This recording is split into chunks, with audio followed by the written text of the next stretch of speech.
This is part 2 of our brachial plexus video. So in the last video, we learned how to draw the framework of the brachial plexus, which I still have up here on the board in front of me. We talked about all the different components, and we ended up by having 5 major nerves. These are going to supply a lot of the muscles that we talk about in the first part of our course, muscles around the shoulder and upper limb. What we need to do now is add more side branches. So we actually have 11 additional side branches to add. So we're going to do those in a different color.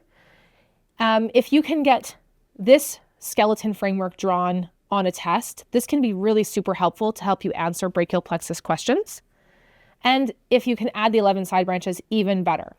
So we're going to start out with a nerve that comes off of the roots. And this nerve starts here, and it's going to run downwards, picking up contributions from C5, from C6, and from C7. So you can see I've drawn it sort of skipping over C8 and T1. It doesn't end up getting contributions from those. This I'm going to label just as a number 1 because you have a legend for this, and I'll include it in the caption of the video as well. But this nerve runs along the thorax. It's called long thoracic nerve, and it supplies the muscle that we know runs along the thorax as well, which is serratus anterior. Our second side branch also comes off of the C5 root. This is our dorsal scapular nerve, and this nerve supplies levator scapula, rhomboid minor, and rhomboid major. Coming off the superior trunk, I have 2 little branches. I'm going to draw one headed down and one headed up, but this is schematic. It doesn't really matter. Number 3 is going to be our subclavian nerve, or nerve to subclavius, pretty self-explanatory. And number 4 is called our suprascapular nerve.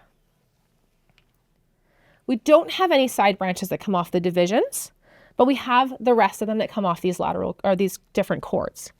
So off of the lateral cord, number 5 is going to be lateral pectoral nerve. That's going to supply pectoralis major.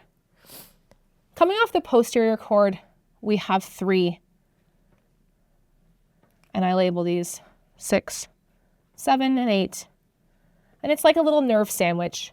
In the middle, we have thoracodorsal nerve. And on either side, we have upper and lower subscapular nerves. The same pattern happens off the medial cord. 1, 2, 3. And so we label these 9, 10, and 11. Number 9 is our equivalent for this number 5. So if that was our lateral pectoral nerve, this is now our medial pectoral nerve. And the last 2 nerves are cutaneous nerves, which means they supply the skin. We have our medial cutaneous nerve of the arm, followed by our medial cutaneous nerve of the forearm. And those are all the branches.